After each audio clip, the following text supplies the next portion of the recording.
നമസ്കാരം. മലയാളികളുടെ പ്രിയങ്കരനാണ് ദിലീപ്. ഒരു കാലത്ത് കുടുംബ പ്രേക്ഷകർക്ക് പ്രിയങ്കരനായിരുന്നു ദിലീപ്. എന്നാൽ ഇക്കഴിഞ്ഞ വർഷങ്ങളിൽ നടന്ന കാര്യമായ ഹിറ്റുകളൊന്നും സിനിമയിലില്ല. കൊച്ചിയിൽ നടി ആക്രമിക്കപ്പെട്ട കേസിൽ ദിലീപിന്റെ പേരും ഉയർന്നു വന്നതിന് പിന്നാലെയാണ് നല്ലൊരു ശതമാനം പേരും ദിലീപിനെതിരെ തിരിഞ്ഞത്. ഇപ്പോഴും നടിയുടെ കേസിന് പിന്നാലെ പരക്കം പാഞ്ഞുകൊണ്ടിരിക്കുകയാണ് ദിലീപ്. കേസിന് പിന്നാലെ പലരും ദിലീപിനെ പിന്തുണച്ചുകൊണ്ടും എതിർത്തുകൊണ്ടും രംഗത്തെത്താറുണ്ട്. ഇപ്പോൾ സോഷ്യൽ മീഡിയയിലെല്ലാം നിറഞ്ഞു നിൽക്കുന്നത് ദിലീപാണ്.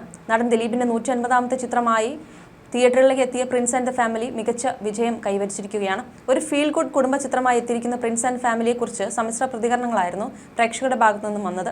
തുടരും മോഹൻലാൽ എന്ന നടന്റെ തിരിച്ചുവരവാണ് എന്ന് ആരാധകർ പറയുന്നത് പോലെ പ്രിൻസ് ആൻഡ് ഫാമിലി ദിലീപിന്റെ തിരിച്ചുവരവാണ് എന്നാണ് നടന്റെ ആരാധകർ പറഞ്ഞത്. മാത്രമല്ല, പ്രമുഖ റിവ്യൂവർമാരെല്ലാം നെഗറ്റീവാണ് പറഞ്ഞിരിക്കുന്നതെങ്കിലും കുടുംബ പ്രേക്ഷകർ ചിലർക്ക് പടം ഇഷ്ടമായിട്ടുണ്ടെന്നും പ്രതികരണങ്ങൾ സൂചിപ്പിക്കുന്നു. പുതിയ സിനിമയുടെ വിധി എന്തെന്ന് തന്നെ ആയാലും ദിലീപ് എന്ന നടന്റെ ഉയർച്ച താഴ്ചകളെക്കുറിച്ച് വിപിൻ ഡേവിഡ് എന്ന സിനിമാ പ്രേമി സോഷ്യൽ മീഡിയയിൽ പങ്കുവച്ച ഒരു കുറിപ്പാണ് ഇപ്പോൾ വൈറലായി മാറുന്നത്. ദിലീപിനും അദ്ദേഹത്തിന്റെ സിനിമകൾക്കും എന്താണ് സംഭവിച്ചത് എന്നതിനെക്കുറിച്ചുള്ള ഒരു ലഘുവിവരണമാണ് അദ്ദേഹം നൽകുന്നത്. ഗോപാലകൃഷ്ണനിൽ നിന്ന് ദിലീപ് എന്ന ജനപ്രിയയിലേക്കുള്ള വളർച്ചയും കേസിലേക്കുള്ള വീഴ്ചയും സിനിമ കഥ പോലെയുണ്ടെന്നാണ് അദ്ദേഹം കുറിക്കുന്നത്.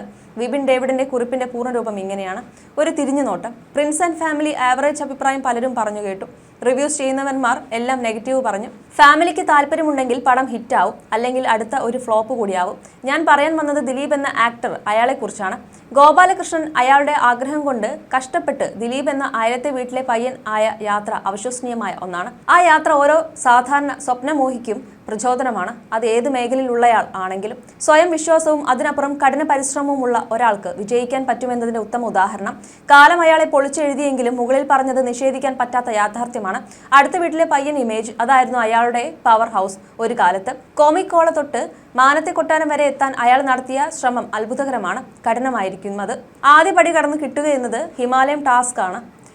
അയാളുടെ പരിശ്രമവും ക്ഷമയും കൊണ്ട് മറികടന്നു. രസികനായ, പാവമായ, നിസ്സഹായനായ, പ്രശ്നങ്ങളുള്ള ഒരു സാധാരണ മലയാളി ചെറുപ്പക്കാരൻ. ആ പ്രതിബിംബം അയാൾക്ക് ചേരുന്ന തക്കതായ ഫാമിലി കാഴ്ചക്കാരുടെ ഇടയിൽ 100% പതിപ്പിക്കാൻ അയാൾക്കായി. അത്തരം സിനിമകൾ ഉണ്ടായി. കാക്കയ്ക്കും പൂച്ചയ്ക്കും കല്യാണം, പിടക്കോഴി കൂവുന്ന നൂറ്റാണ്ട്, 3 Men Army പോലെയുള്ള തമാശ പടങ്ങളിൽ അയാൾ ഇവിടെ ആ സ്ഥാനത്തേക്ക് ആദ്യം ചുവട് വെച്ചു. അപ്പോഴും കാമ്പുള്ള ജനത്തിന്റെ ഉള്ളിലേക്ക് തറഞ്ഞു കയറുന്ന സിനിമയുണ്ടായില്ല. ആ സാഹചര്യങ്ങളാണ് ഈ പുഴയും കടന്നുവെന്ന കമൽ ചിത്രം വന്നതും അത് ഹിറ്റായതും. അതിലെ അയാളുടെ ഗോപിയെ ജനങ്ങൾ എടുത്തതും. ആശൻ ശിഷ്യനെ ഒരു നടനായിട്ട് ജനത്തിന് പരിചയപ്പെടുത്തി. സല്ലാപവും അതിലെ ശശികുമാറും അത് ഉറപ്പിച്ചു, വിജയിച്ചു. അതായിരുന്നു തുടക്കം. നായകൻ നടൻ കോമഡി ചെയ്യും, ജനം അയാളെ ഏറ്റെടുത്തു. പിന്നെ തിരിഞ്ഞു നോക്കേണ്ടി വന്നിട്ടില്ല. അതായത് 1996 അവിടെ മുതൽ 2010 വരെ എങ്ങനെ വീണാലും ബോക്സ് ഓഫീസിൽ 4 കാലിൽ വീഴുന്ന പൂച്ചയായിരുന്നു അയാൾ. പതിയെ സിനിമ അയാളുടെ സാമ്രാജ്യമായി, സകല മേഖലയിലും അയാൾ രാജാവായി. അതിനുശേഷമുള്ള അയാളുടെ പോക്ക് അയാളുടെ ഇന്നത്തെ അവസ്ഥയുടെ തുടക്കമായി. അയാൾ തന്നെ രാജാവാക്കിയ ജനത്തെ തീർത്തും പരിഹാസ്യരാക്കുന്ന തട്ടിക്കൂട്ട് സിനിമകളുമായി വരാൻ തുടങ്ങി. അയാളിലെ നടനെ തേച്ചു മിനിക്കാൻ പോകുന്ന കഥാപാത്രം ഉപേക്ഷിച്ചു. അയാളിലെ നടൻ എന്ത് റിയാക്ഷൻ ഇപ്പോൾ ഇടുമെന്ന് ജനത്തിന് മുൻകൂട്ടി അറിയാം എന്ന അവസ്ഥയിൽ ആയി. മടുത്തു തുടങ്ങി. സാമാന്യം ബോധമുള്ള ഒരുപാട് ജനങ്ങൾ അയാളെ കൈവിട്ടു.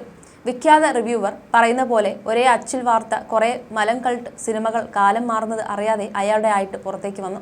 എന്നെ പോലെയുള്ള ആളുകൾ അയാളുടെ സിനിമ തിയേറ്ററിലും ടിവിയിലും പോലും കാണാതെയായി.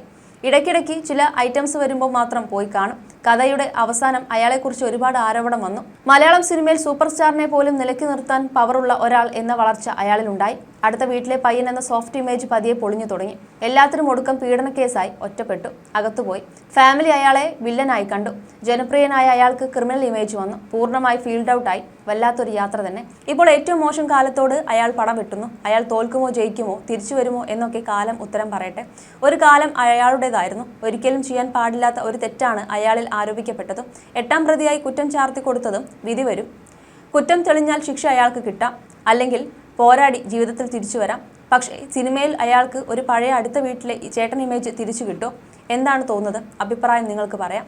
അയാൾ തിരിച്ചു വരാൻ ഇനിയും സാധ്യത ഉണ്ടെന്ന് തന്നെ ഞാൻ കരുതുന്നു. ഇഷ്ടം, 2 Countries പോലെയുള്ള രസമുള്ള കോപ്രായ കളിയില്ലാതെ പുതുമ തോന്നുന്ന സബ്ജക്റ്റ് കൊണ്ടുവന്നാൽ സാധ്യതയുണ്ട്. സാധാരണ മലയാളികളുടെ പ്രതിരൂപമുള്ള ഒറ്റ സിനിമ, ഒരു കഥാപാത്രം. ബേസിൽ ആ സ്ഥാനത്ത് വന്നെങ്കിലും രാമലീലയാണ് ഞാൻ അവസാനം തിയേറ്ററിൽ പോയി കണ്ട ദിലീപ് സിനിമ. അതിനു മുൻപ് പോയത് ലൈഫ് ഓഫ് ജോസുകുട്ടിയും ചന്ദ്രേട്ടൻ എവിടെയാണ്, അതിനു മുൻപ് കൽക്കട്ട ന്യൂസ് 2020 ആണ്. അപ്പോൾ പണ്ടും പുള്ളിയുടെ സിനിമ അങ്ങനെ പോയി തിയേറ്ററിൽ പോയി കാണുന്ന ശീലമില്ല.